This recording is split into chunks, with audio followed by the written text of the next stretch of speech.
Hello, everyone, and welcome to Biohackers Lab. I'm your host, Gary Kerwin, and on today's episode, I have Maria Emmerich. Maria is a nutritionist who specializes in the ketogenic diet and exercise physiology. She is an international best-selling author of several keto books. She has a keen interest in brain neurotransmitters and how to help depression and anxiety. Maria, thank you so much for coming on for an episode for today. Oh, thanks, Gary. I'm very honored to be here. Yeah. So we had a bit of struggle earlier this week to get it on because of my internet connection. And I just want to show any YouTube video watches what I had to do, which was jazz hands. So if any of you run a podcast, you'll just learn you have to do jazz hands. Okay, that's my bad. Well, yeah, that was fun. But again, thank you for coming on. So the reason I want you to come on too is because you're going to be my first guest talking for the 2019 series of the podcast. And I thought that's a fantastic time when people are starting maybe a new way of eating in January, and especially a low carb or ketogenic way after having a carb binge over Christmas. Yeah. So my first question for you then is, for someone who's looking to adopt a more low carb or ketogenic way after the carb binge of Christmas and putting on all that weight, you talk about a keto cleanse.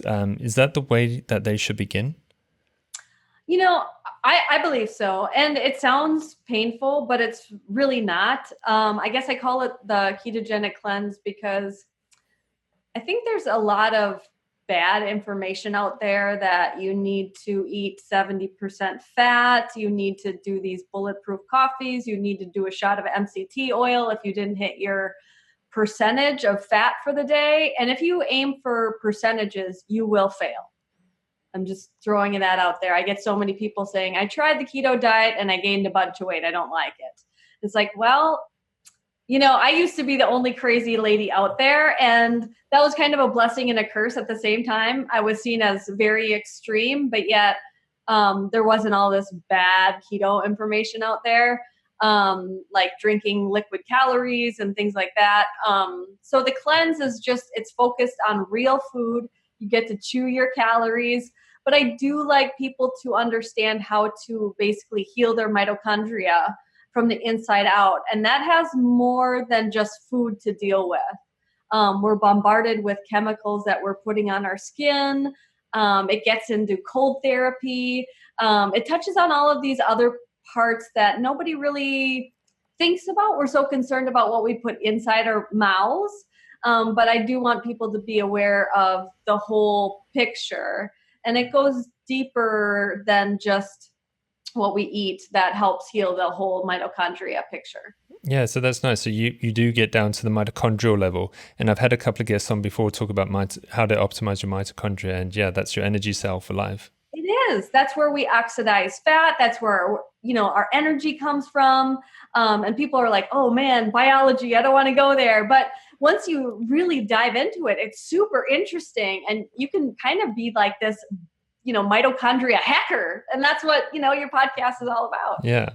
So someone who's coming to this, I'm thinking of two different types of people. You're going to have potentially low carb ketogenic people who kind of went off the rails a little bit in Christmas and need to just jump back on. And then there's people who have never eaten that way and they're probably coming from a standard American diet and they're looking to adopt this practice. Yeah. Is it the same entrance for both of them, to start over again in January? I believe so. I believe that just rip the Band-Aid off and do it. Some people are more like tiptoe their way in, but why not have success right away? And that's how I am with everything I do. Like, let's just do it and do it right. And you get to eat really good food. So it sounds difficult, but it's really not. You just have to change your mindset. And for me, I came from an overweight childhood where I ate a lot of junk. And for me, not having it in the house is like step number one. Nobody needs it, not your children. My kids are 8 and 9. They don't know. Like, we drove by a McDonald's and my son's like, M is for Micah. And I was like, you have no idea how much I love you right now, because they just don't know what that is. And that's my idea, is like, society, like, you are killing us. Like, I don't care if I'm not a part of you anymore. So for me, just getting rid of all of that junk is really step number one, because, I was that person that was really good during the week, but on the weekends I would cheat. And so there's no judging coming from my heart. I understand. And for me, getting past all of those cravings was just getting rid of it, because I had it in the house, and during a time of weakness, I would go there. And so really getting rid of it is step number one. Mm-hmm. Yeah, and I mean, especially after Christmas period where there's been all these different kinds of foods in the house, and maybe there's some leftovers or there's boxes of something. The first Just part of donate it. Yeah. Okay, good tip there. I like it. That's what this podcast is all about, actionable tips. So there's a great one, how to begin. And I want to get into a little bit of the actual, what people are going to eat a little bit. So keto breakfasts or low carb breakfast. I mean, most people think, is it just bacon and eggs? Is that all I'm going to eat for 30 days, basically, for breakfast? No, actually, that cleanse cookbook that I'm kind of referring to, there's over 175 recipes in there. They're all delicious. With all those recipes you mentioned in the cookbook there, what could be some other examples just for people listening in now? What are other versions of low carbohydrate or ketogenic type breakfasts? Yeah, with the whole cleanse, I would say that one of the most popular recipes is the breakfast chili. Everybody really likes that. And it's basically a ketogenic chili. And what I like to do with that is I make, my family loves it so much, I'll make a quadruple batch. And so I have different containers in the freezer. And so one of my children can just warm that up and have that for breakfast whenever they want. And that's a really big hit. The ramen is a really big hit. And if you think about different cultures, ramen, is kind of a breakfast for some cultures. So you could do something like that. It's all different. What's great about the ketogenic diet is usually people aren't hungry until later in the day. And so breakfast isn't the most important meal of the day, but breaking your fast is. Fast well, feast well. And so if you don't break your fast until maybe 1 p.m., your breakfast may look more like somebody's traditional lunch. I love the smothered hamburgers on the cleanse. I could eat a hamburger every day. And the smothered hamburgers is a big hit with people. The interesting thing about the cleanse is it's dairy free. But I live in Wisconsin, which is the dairy capital of the world. And so I understand we want that mouthfeel of what dairy gives us and that flavor profile. And so I just use different exotic type ingredients to give you that without having the dairy, and making it easy, because people are like, oh my gosh, I don't have time to do all this. I'm a busy working mom. We homeschool our children. So I understand time is, important to everybody. And so I try to make it as painless as possible. I have a lot of slow cooker recipes in there. And for me, my kids will help clean up dinner while I fill the slow cooker the night before. And so all I have to do is take the shell out of the fridge and turn it on. And then whenever somebody's hungry, they can just open it up and eat. And I understand, most people, they have kids that are in school, after school sports or activities after school. And what's nice about the slow cooker is that people can just open it up and eat when they're hungry and, just go at their own pace. And I talked to a psychologist about the whole idea of having family meals together. And they exclaimed, it's not the act of actually eating together that's important, but it's the act of spending time together. And so, even if you don't have dinners together, if you find we go for walks together, we ride bike together, we're always doing stuff together. So I don't feel guilty if we don't actually have a meal together. We just made meatballs together. So we're preparing meals together. As long as you find time to, get together and enjoy each other's company, you don't have to feel guilty if you don't actually have dinner together. And that's actually a really good point, because you could have a family unit and say there's one person in the family who's decided to, try this cleanse, but the other people haven't. And as you said, maybe when you're adopting a ketogenic way of eating, you're not hungry for breakfast. So everyone else is ravenous for breakfast, but you're not. But don't feel guilty if you don't feel hungry that you have to eat breakfast. No, that's the thing. It helps to be surrounded by people that are doing this with you to help you mentally, because when you're in that environment of, I've spoken on cruise ships before, which is like food city, right? And even then, like I go from this intermittent fasting to like food all the time. And it's kind of like a mind game. So it does help to, if they're not doing it with you, express that I'm doing this. And so they encourage you rather than sabotage you. Because I'll tell you, like, if somebody's trying to cut alcohol out of their life or cigarettes, everybody supports them. But when you say, I'm going to cut sugar and carbohydrates, oh my gosh, food pushers come out of the woodwork.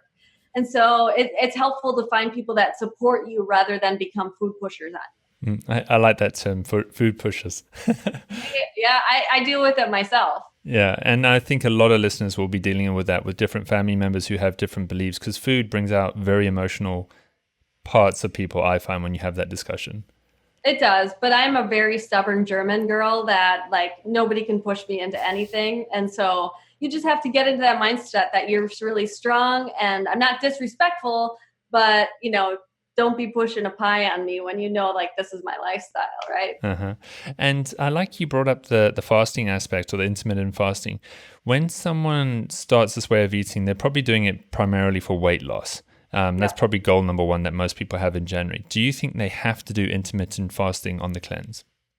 No, you don't have to. I design meal plans that help with that, intermittent fasting, getting into that. But I also have like an option to not do intermittent fasting, because for me, I started the ketogenic lifestyle about 20 years ago, and intermittent fasting, I was such a damaged soul that I had so many different hormonal things going on. Fasting was not easy for me. You have to heal from the inside out.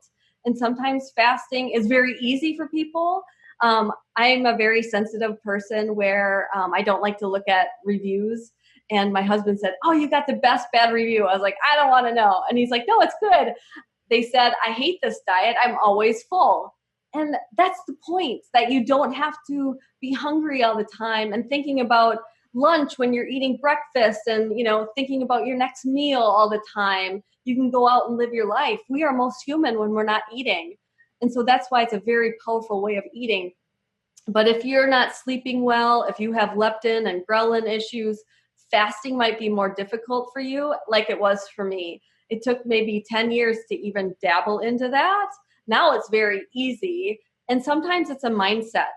I grew up on a midnight snack, and it wasn't that I was hungry, but it was that 18 years of always having that snack that my mind was like, oh, it's midnight snack time. And so getting over that mind idea that you need to eat every 3 hours or you're going to, fade away or go into starvation mode, that doesn't happen when you're in a ketogenic state. So just slowly getting into it, I think is, if you're ready for it, go ahead, jump right in. But some people just aren't. Mm-hmm. And I think that's great advice, that people don't have to do fasting. It's maybe if your physiology, your metabolism is okay, but if you are in a poor place of health, don't try stress yourself. And I had another interviewer, Dr. Sophia Clemens, from the paleo ketogenic diet way of eating, and she's not a fan of intermittent fasting exactly for that reason you mentioned. Yeah. So it's just, it's what works for you. There's no judging. Mm-hmm. And so when it comes to weight loss, though, do you think that people push themselves too hard in January to lose as much weight, so they'll end up starving themselves on the ketogenic diet? Or with this cleanse too, would you expect them to lose a bit of weight even within the first month? Oh, yeah. Usually people lose, 20 to 30 pounds that first month.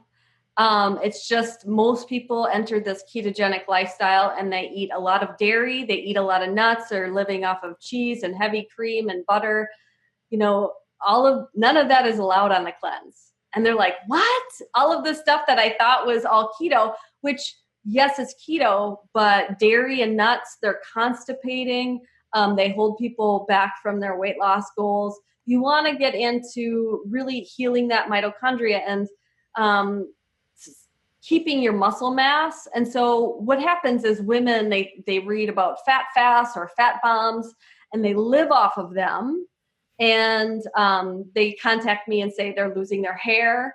All of these things can go wrong if you do the ketogenic diet wrong. And so, yeah, you'll be in ketosis, but you're going to have all of these side effects that you don't like. And so that's why I always focus on real food, chew your calories, all of that. Mm-hmm. And that's exactly why I wanted you on again, because I know there are going to be people starting this in January, and these are actionable tips, to take note of when they're starting this process. Doing a fat fast might show a lot of weight loss on the scale, but muscle weighs a lot, and you cannot maintain your muscle mass without amino acids, and amino acids come from protein. I'm not saying this is a high protein diet, but you do want to hit your protein goal. Everybody's protein goal is different. It's about 0.8 times your lean mass. And protein also has something called a thermic effect of food, which helps increase your metabolic rate. This is why sometimes you get the meat sweats after you eat like a steak or something like that. So I just want people to have success right off the bat and not say, I tried keto and I lost my hair, I got constipated, or whatever, common complaints that I see every day. Mm-hmm. Yeah. And so talking about some other dishes there too, what's an example of a ketogenic lunch for you? I guess, like I said, I love a hamburger. I just adore them. So the smothered hamburgers would be like on a keto bun. It's basically like a 0-carb bread, is really delicious. That's what we have a lot. Right now it's really cold here, so there's soups to be had. Gosh, there's so many. Like there's a French onion meatball soup that's really good. And especially, if you're intermittent fasting, it would be more of a dinner. My kids love chicken wings. That's something that we have quite a bit. Oh my gosh, there's so many. It's hard to say because, I'm always writing a different book. So I'm trying to think of the cleanse book, but I just finished an Instant Pot book. So soups are in my head right now. Okay. Yeah. And I think the point I'm trying to get to listeners is that I think when you adopt this way of eating, as I mentioned earlier with the eggs and bacon, you just think that, there's only like 1 or 2 dishes I can have, or 1 or 2 dishes, but there's a lot of different variety. Oh my gosh, I have 12 cookbooks out and none of my recipes overlap. There's endless possibilities of what you can have. I even did a restaurant cookbook I used to work at restaurants since I was 15 years old. And so all of my favorite classic dishes like meatballs and meatballs with spaghetti, and you just make them a little bit different, or lasagna, like you just make it a little bit different. Mm-hmm. And coming back to the weight loss question and not focusing on the macros, then, do you think people should just eat to satiety, so their hunger level, even if they're looking to lose weight? Yeah, I mean, hunger isn't necessarily a bad thing. So, you need to understand that, hunger is, you're going to be okay if you get a little hungry. But yeah, eating to satiety. And I said, don't focus on percentages. Macros are what you want to kind of work for, because everybody's macros would be different. But if you focus on percentages, if you focus on 70% fat, then depending on your caloric level, you could still have quite a bit of carbohydrates, So macros are what you want to aim for. And that would be like 0.8 times your lean mass in protein, keeping carbohydrates as close to 0 as possible. The lowest score wins. And then eating fat, depending on your goal, like my kids eat keto, their fat dial is turned up a bit. But if you want to lose weight and you have a lot of body fat, then that dial will turn down. So you can actually use body fat for fuel rather than it's all about oxidative priority. If you keep eating a lot of fat, it's going to use that dietary fat for ketosis rather than your body fat. I work out in a fasted state, and so I'm not hung up on don't get hung up on how high your ketones get, because mine are really low in the morning because I'm running and lifting weights in a fasted state. That means that there's less in my bloodstream because I'm using them for energy. Is that a bad thing?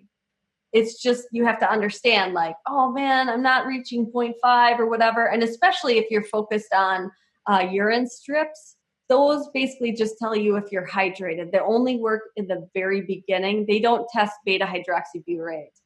So if you do test, you want to test the right way, get rid of the urine strips. They just tell you if you're hydrated, which you're going to be dehydrated in the beginning. So just get rid of those. Yeah, again, such great actionable tips for someone adopting this way and primarily for weight loss then. So the adaptation period, do you talk about that in the cleanse when you're, again, having to change your fuel sources and go into this more ketogenic state? Yes, it's not an overnight process. You will be in ketosis soon, but to be truly keto adapted, where you are a fat burning machine, takes time. And as the years go on, you get more efficient at it.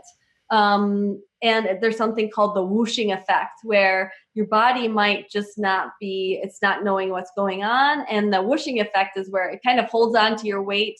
And then all of a sudden it's like, it whooshes right off. It's like, oh my gosh, I'm healthy now. Like, kind of like I said, you heal from the inside out. And yeah, in the beginning, there's something known as the keto flu. I like to call it the carb withdrawal, because carbohydrates retain water. And as you eliminate those carbohydrates goes a lot of water loss. And that's where some people see 5-10 pounds immediately lost. I have a client that I work with here. She's about 450 pounds. And when she eats keto, she loses 20 pounds in a day. But when she cheats, it's 20 pounds up. This is kind of pitting edema, where that water retention is going on. So depending on your size, you can lose, immediately 5 pounds that the next few days, but it's water loss. But that's good because all of that inflammation is going away. But with water loss goes your energy usually tanks because you lost a lot of electrolytes. And when you get rid of those foods that are like carbohydrates, so bread, pastas, rice, even sweets, there's more salt in a McDonald's milkshake than there is in their French fry. But people don't associate sweets with salt. So when you eliminate all those foods, you're not keeping that hydration up because you just got rid of all that. So you really have to be aware of putting salt on your eggs and putting salt on your meats. And we're in this area of we're afraid of salt, where it's a needed nutrient. And especially on a ketogenic way of eating, where none of those foods have really salt in them, unless you're drinking blood, like the Maasai tribe, you're not getting enough sodium. And so you have to really be aware of your sodium and potassium balance. Otherwise, you're going to have like heavy legs walking upstairs. Sometimes people cry easy or their moods really go down. It's not because you need carbohydrates to be happy. It's because you're dehydrated, and that can cause headaches, low energy, low moods, all of that. So just understanding how to basically supplement properly is important. And again, great tips, because people may feel these things when they are starting it and thinking, oh, I'm doing something wrong or something's going dramatically bad here. Or it's not right for them. Mm-hmm. And it's really just you just need to supplement properly. And the basic supplement here is just good amount of salt on your meals. Yes, you want to be aware of potassium, but beef has a lot of potassium in it. So it's just, you just want to be aware of like where your nutrients are coming from. And do you get people telling you they're going through like a detox effect or a Herxheimer effect? They just feel like, oh, all this bad stuff is coming out of me when I start. Absolutely. Especially when you start to lose weight, your toxins are stored in your fat cells. And that's why when I consult like a breastfeeding mother, if she ate bad food while she was pregnant and stuff, all of that's going to be released into her milk. So that's not really a great time to start detoxing. And many people end up with something like a keto rash. And that's because you're purging all of these bad estrogens. And even men, you store these toxic estrogens in your fat cells. And that bad estrogen, that causes prostate cancer in men, thyroid cancer, uterine cancer, breast cancer. So it's good to get rid of all of them, but it is a process.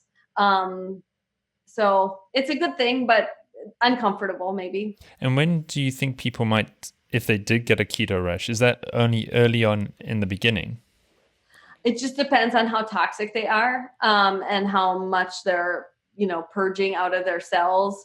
There are certain supplements that can help heal that rash, go away. But, just knowing that it's a good thing that you're getting rid of it. No, it sounds like it. And Yeah. um, when you were mentioning with the kids earlier, because that would be another thought of mine that you might, I mentioned how you could have one family member who's adopting this way of eating, but then you may also have families who go, right, we're all going to do it together here. And that sounds like the best situation because then you've got a big support group. But Right. do you think it's going to be very different for men and women then when they start this process, this keto cleanse? Not necessarily. Usually, the females are the ones that consult with me or whatever. And my biggest tip is don't say, this is keto, this is healthy. I love my mom, but we went and stayed at their cabin, which is kind of like a shack in the Northwoods of Wisconsin.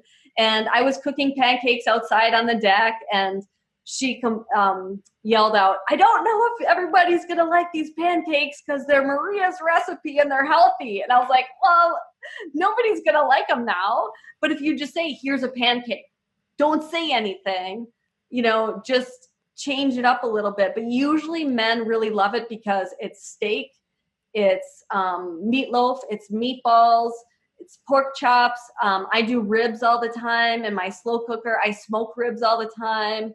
So they're usually like, hey, this is awesome. What happened to my wife? We're having steak for dinner. This is great. So they're usually, they might say, well, where's the side of potatoes? And you're like, hey, I forgot them. Just don't make a big deal out of it. And before you know it, they're eating keto and they're really loving it. They're feeling better.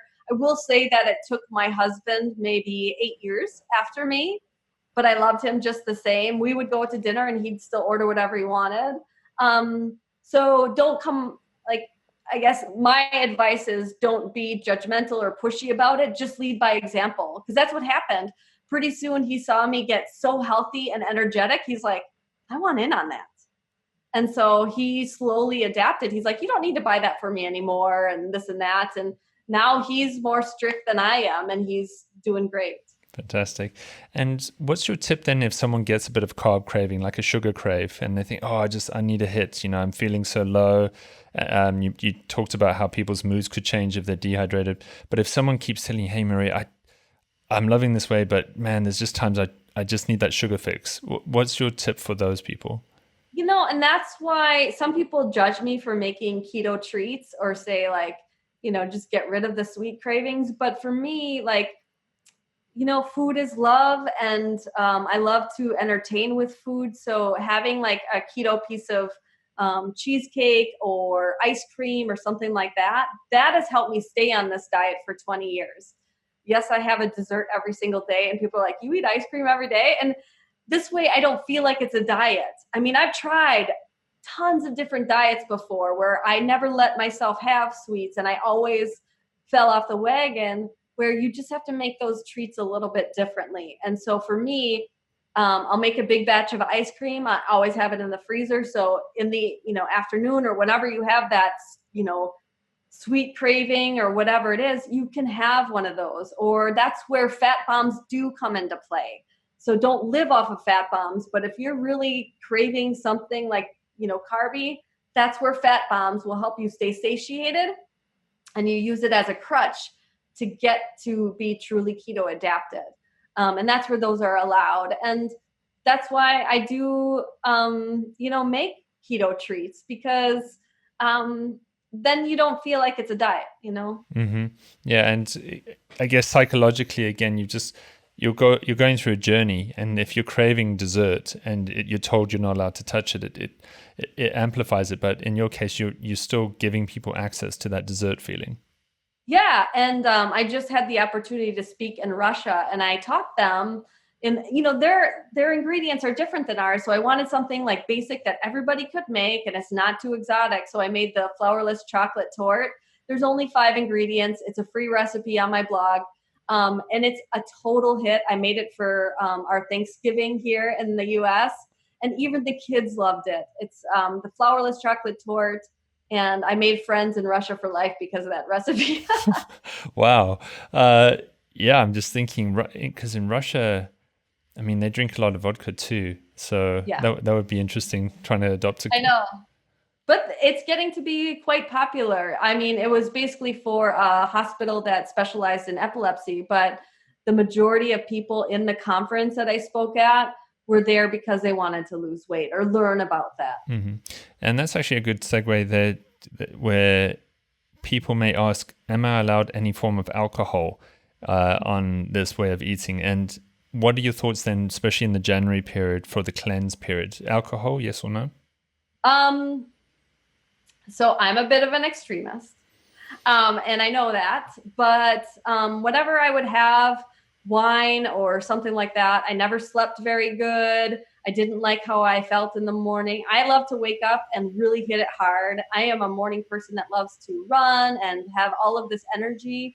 I feel knowledge is power. And so, yes, you might still read ketones if you have a little bit of alcohol, especially a zero carb like vodka or something like that. But alcohol increases estrogen by 300%. And that's why men with big beer bellies, it's not a beer belly, it's an estrogen belly. And it decreases our testosterone for up to 24 hours. And females, we don't want that to happen either. And so what I get like a little frustrated with is people will go out to the gym maybe Saturday morning and work really hard on, lifting weights, especially guys. They'll lift weights really hard Saturday morning so they can drink Saturday night. But what happens is when you work out really hard and lift weights, you're breaking down your muscles and you need testosterone to repair them as you rest. But if you go and have a bunch of alcohol, you just wiped out your testosterone, you increased estrogen, so you wake up Sunday morning with less muscle than you had on Saturday morning. So I think that it's important to know that it's not all about the carbohydrate count in things, it's how it impacts your hormones. And that's why I don't agree with ingredients like alcohol, flax, chia, all of these estrogenic like foods that change our hormones and they impact our hormones. And do some of the pre-made keto snacks on the market out there also cause these kind of problems where people think, oh, it's a keto snack, it says it, so can I have it? I like to tell people if it ever comes out of package, think twice. If you're really hungry, make some food. It's going to taste better than any packaged item anyway. So, will I eat a beef stick? Yeah, on a plane ride, I bring like Mission Meats organic beef sticks or something like that. But it's not something that we have in our house very much because I feel that homemade food is much better anyway. And how do people handle during the cleanse period going out to restaurants or social events? There's a whole section on what to order when you're out to eat. I just got back from almost a month in Europe. I didn't make a thing. I was eating out at restaurants for every meal.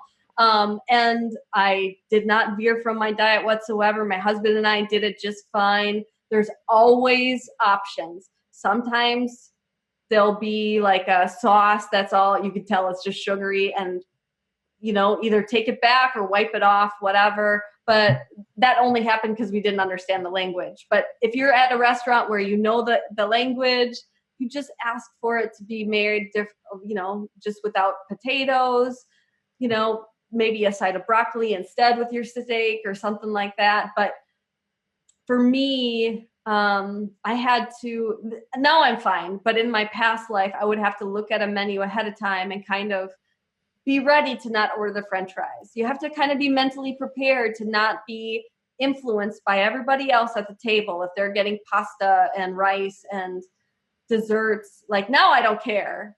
But a long time ago, I would have been kind of influenced by that. And so you really have to mentally be prepared for that. But it is totally possible. I've never had, except for in Paris, they were like, no bread. But other than that, it never was a big deal. Yeah. Do you get keto croissants? Oh, have I made them? Well, I don't know. You just got me thinking with Paris. Do you even get ketogenic croissants? I don't think so. That would be quite difficult, but I'll work on that one. There's a challenge for you. Danishes and Kringles and all of that, but I haven't successfully made a croissant. No. Well, I like how you brought up the psychology again when you're going out, because that's, I think, a lot what people are going to be dealing with in January again, because it's all new. And I know I would be in the habit that when the waiter comes and says, "Hey, do you what kind of fries do you want?" You may just feel obliged to say, "All right, I'll take Yeah. these fries," and then because they're in front of you, you might end up snacking on them or eating them. So, Right, right. And we tend to go to the same type of the same restaurants that where we live, and they know what we're all about, and that we don't do any carbohydrates. So instead of bringing a bread basket, they'll bring a little dish of like olives or something like that, which is really cool. And so if you get to know, we even have some ketogenic restaurants in our town that are really grabbing on. They have a whole keto menu. So that's pretty cool. and how else did you find it traveling amongst all these different countries with choose because they've got different types of food? Did you find any difficulties, or did a certain country really surprise you how easy it was? Paris was unbelievably easy. Italy was unbelievably easy. Spain, very, very easy. It was an island off of Spain where it was seafood and fish, and it was just really easy. It was delicious. Russia was a little tricky, but that was more because I didn't know the language at all, and so looking at a menu was very difficult. I was trying to use this app that would say what everything was. So that one we came up with some snafus, and they didn't understand why we didn't want bread. And I was like, oh, it makes me sick. And they're like, oh, I'm so sorry. Like I was a leper because I, couldn't eat bread or something. But that was probably the only one, but that was more of a language barrier than anything. I was really actually surprised about Paris. Like we ate like kings and queens, and it was the most delicious food. And they're like, oh, okay, no, whatever. They didn't care. They didn't even blink twice when we asked for things made a certain way. So yeah, it is possible to even have a bit of a holiday even during the January period if you go away and travel somewhere. Absolutely, absolutely. You just have to be mentally strong enough. So I think we've covered a lot with the food and the adaptation and some of the psychology. And I like how in the beginning you mentioned some of the other points too. What are some of the other, do you talk about this in your cleanse book or your cleanse series about these other mitochondrial hacks that you should be implemented in the January period? Yeah, I'm really into cold therapy, which kind of naturally happens when you live in Wisconsin in the wintertime. This is like 20 below zero Fahrenheit, which Celsius, it's really cold. I go out there and I have, like frozen face and eyelashes and, stuff like that. It just happens naturally. But even in the summertime, I have a bathtub outside that I fill with ice water. I'm really into ice showers. There's cryotherapy hospitals out there that people go to all the time now to try to, get cold. And what happens is your mitochondria are about 90%, 99% water. And just to like get that mitochondria cold, and it makes them work so much more efficiently. And that's where grounding comes into play too. Nobody walks barefoot on the earth anymore. And they think I'm talking about spiritual grounding, but I'm talking about the earth has electrical pull. We know this. And your mitochondria, being water, can be negatively charged or positively charged. But we're never touching the earth anymore with our bare feet. We always have like rubber shoes on our soles, or we're driving in a car that doesn't let us connect to the earth. Or, just think about it. When's the last time you touched the earth? Right? You can now buy grounding pads. I'm looking at one right now by my computer. So if you actually take your socks off and touch the grounding pad, your house is electrically grounded to the earth, that has that connection. And so you can just touch it that way. Some people there's a mattress that you can put on your bed that you lay on. And so that's going to negatively charge your cells. And that's a really easy way to help heal your mitochondria. Another thing is everything you put on your skin. We're bombarded by going to like Target and all these big box stores with all of these chemicals, whether it's the toothpaste, the shampoos, the lotions, the hair gels, whatever it is, all of those chemicals. Your skin is your largest absorbing organ. I don't wear makeup anymore. And that's just because we know that women, when they stopped using their chemical makeup for 3 days, their estrogen levels went down by 200%. Like, that's huge. And we're living in this estrogen dominant world. And I know I sound a little bit crazy, but our lifestyle has changed tremendously in only a short period of time. We're drinking bottled water and all of this type of stuff that's really not our ancestral state of what we should be doing. And we're putting so many chemicals on our body that after a while, your liver just can't keep up with detoxing all of that out of it. And then you come up with this tired and toxic liver, fatty liver, whatever it is. And that's when thyroid issues come into play. When you have someone that has your T4 is converted into the activated T3, your thyroid hormone, that happens in the liver, not actually in the thyroid. And so a lot of thyroid issues are happening because our liver is just so toxic, it just can't keep up anymore. So I know it sounds a little like crazy, but it's freeing that I don't have to spend all this money on lotions and all of these things anymore. Like even dryer sheets, now we have dryer balls. It's free and I don't pollute the earth. And yeah, it just, the list goes on how you can kind of hack into all of these things that you think are normal society products are really harming us. I love it. It sounds like a biohacker's guide that you've written there.